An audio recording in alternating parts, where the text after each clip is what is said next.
So welcome back to my YouTube channel. SK সাউন্ডের 6 KB স্টেবিলাইজারের পেটি complete হয়ে গেছে। তো বন্ধুরা কীভাবে বানিয়েছি, কেমনভাবে বানিয়েছি, তো অলরেডি দেখতে পাচ্ছ বাংলা চ্যানেলের পেটি করা আছে। তো তো দেখতে পাচ্ছ বন্ধুরা বাংলা চ্যানেলের পেটি করা আছে। আমি পার্টিকে বলেছিলাম মোটা চ্যানেলের পেটি করার জন্য, কিন্তু পার্টির বাজেট অতটা নেই, যার কারণে বাংলা চ্যানেলের পেটি করা আছে, মানে এলকোনা। তো চলো বন্ধুরা খুলে দেখাই কী সিস্টেমে কাজটা করেছি এবং কী কী ফিচার্স আছে। তো টোটালটাই কালো রং করা আছে, সানমাইকা পেস্টিং নয়। ফ্লাইট কেস পেটির মতো এটা, কিন্তু সানমাইকা পেস্টিং নয়, এটা রং করা, আগেই বলে দেওয়া হচ্ছে। চলো বন্ধুরা ঢাকনা খুলে আপনাদেরকে দেখাই। দেখতে পাচ্ছ অলরেডি আমরা ঢাকনা খুলে দেখাচ্ছি টোটাল ফিচার্সটা এবং কী সিস্টেমে করা হয়েছে। দেখতে থাকো বন্ধুরা। দেখো এই সিস্টেমে করা আছে পুরো ক্যাবিনেটটা, এবং পুরো এখান থেকে আমি করেছি কি, এখানে টোটালটাই স্ক্রু দিয়ে টাইট করেছি দুদিকে, এই সাইডেও, যাতে স্টেবিলাইজারটা বাইরের দিকে না বেরিয়ে আসে। আর এই সিস্টেমের স্টেবিলাইজারটা খুব ভালো, এবং প্রত্যেকটা স্টেবিলাইজার ব্যাক সাইডে হ্যান্ডেলটা দেখুন পুরো কাটা হ্যান্ডেল লাগানো হয়েছে।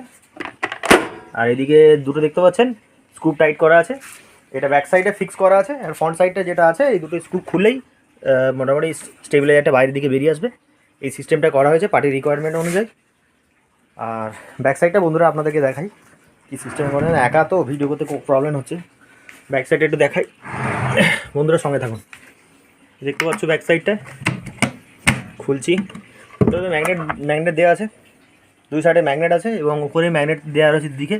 আর এরকম কাটিং রয়েছে অলরেডি করার জন্য, দেখতে পাচ্ছ বন্ধুরা।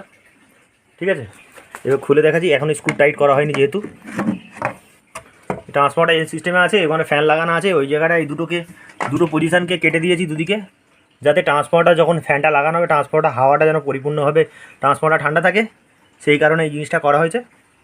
তো এখানে দেখতে পাচ্ছেন অলরেডি স্ক্রুপের যে সিস্টেমগুলো করা আছে, মানে আমরা টোটালটা সুইচ কাটিং করা আছে, এটা পার্টি নিজেরা সেটিং করে নেবে। আর এখানে ফ্যানের পজিশান করা আছে। ঠিক আছে, কারো যদি এই ধরনের ক্যাবিনেট ফুল ফিটিংস স্টেবিলাইজার ক্যাবিনেট যদি কারো লাগে, অবশ্যই যোগাযোগ করবেন বন্ধুরা। এখানে যে কোনো মডেলের ক্যাবিনেট এবং যে কোনো মডেলের সাউন্ড বক্স ফুল ফিটিংস অবশ্যই যোগাযোগ করবেন যদি লাগে। আমার চ্যানেলের নাম হচ্ছে ডিজে চিন্টু, আমার বাড়ি হচ্ছে হাওড়া ডিস্ট্রিক্ট বাগনান। তো কারো যদি প্রয়োজন থাকে অবশ্যই যোগাযোগ করবেন বন্ধুরা। ভালো থাকবেন, দেখা হচ্ছে নেক্সট ভিডিওতে।